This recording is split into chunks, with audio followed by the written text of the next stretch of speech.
আজকে দুপুরে অনেক মজার মজার রান্না করেছি। ভিডিওটা খুবই ইন্টারেস্টিং হতে চলেছে, স্কিপ না করে সবাই দেখবেন। হ্যালো এভরিওয়ান, কেমন আছেন সবাই? তো চলুন ভিডিওটা শুরু করা যাক।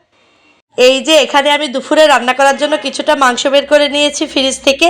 এগুলো আমি এখন সুন্দরভাবে ক্লিন করে পরিষ্কার পানি দিয়ে ধুয়ে নিচ্ছি। এই যে এখানে 3 পিস মেটে ছিল আমার মেয়ের জন্য, এটা ভালোভাবে ক্লিন করেছি। এই যে সব ক্লিন করে রেখে দিয়েছি। এখন চলে আসলাম রান্নার পর্বে। আসলে ওটা ক্লিন করে আমি পানি ঝরতে দিয়েছিলাম মাংসটা।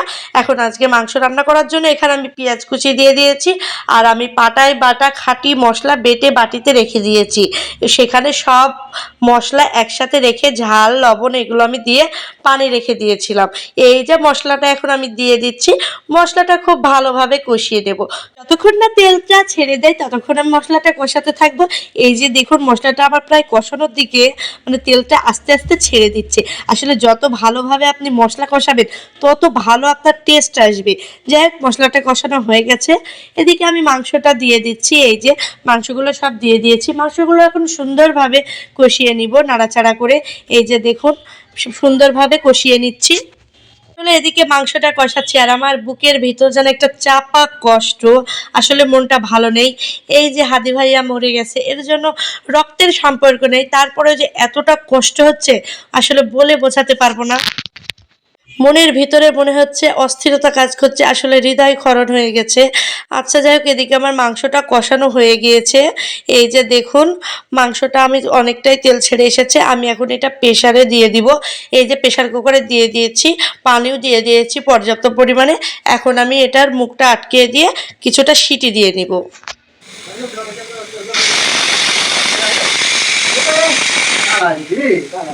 এই যে এখানে আমি 5টা সিটি দিয়ে নিয়েছি, 5টা সিটিতেই মাংস সিদ্ধ হয়ে গেছে। এখন আমি এটা হাঁড়িতে ঢেলে নিয়ে একটু নাড়াচাড়া করে ঝোলটা আরেকটু কমিয়ে নিলাম। এই যে যাই হোক, এই যে আমার মাংসের ফাইনাল লুক দেখুন কতটা সুন্দর কালার এসেছে। আসলে মাংসটা রান্না হয়ে গিয়েছে, অনেক ফ্রেশ মাংস ছিল, টাটকা, তাই সিদ্ধ হতে বেশি দেরি লাগেনি। তাই আবারও আমি চলে যাচ্ছি আর একটা সবজি রান্না করতে। এই যে সবজি ছাড়া তো আমার চলেই না, শুধু মাংস দিয়ে আমি ভাত খেতে পারি না। এই জন্য এই যে পেঁয়াজ কালি, এখানে এটাকে আমরা পেঁয়াজ কালি বলি, পেঁয়াজ কালি বা কলি যাই হোক, এটা দিয়ে আলু দিয়ে ভাজি করব। এটা খেতে ভীষণ ভালো লাগে গরম ভাতের সাথে। সত্যি কথা, পেঁয়াজ কালি কিন্তু আমার বেস্ট একটা সবজি। এটা দিয়ে আমি অনেক রকম মানে খিচুড়ি টিচুড়ি খাই, আমার ভীষণ ভালো লাগে।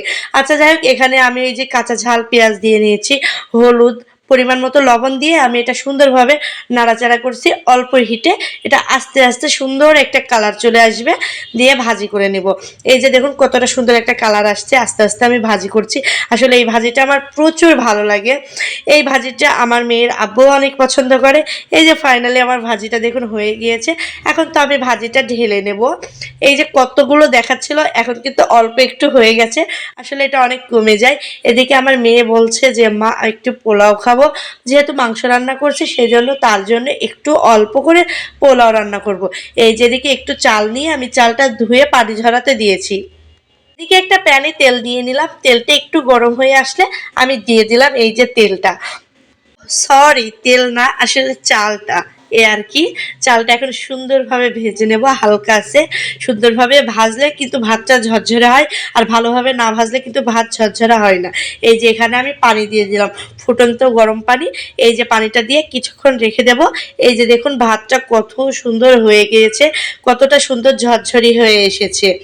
আচ্ছা যাই হোক, আজকে দুপুরে এই ছিল আমার রান্নার আয়োজন। ভিডিওটা যারা দেখলেন অবশ্যই তাদের অনেক অনেক থ্যাংক ইউ।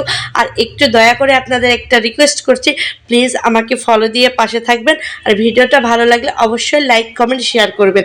আল্লাহ হাফেজ, ভালো থাকবেন সবাই।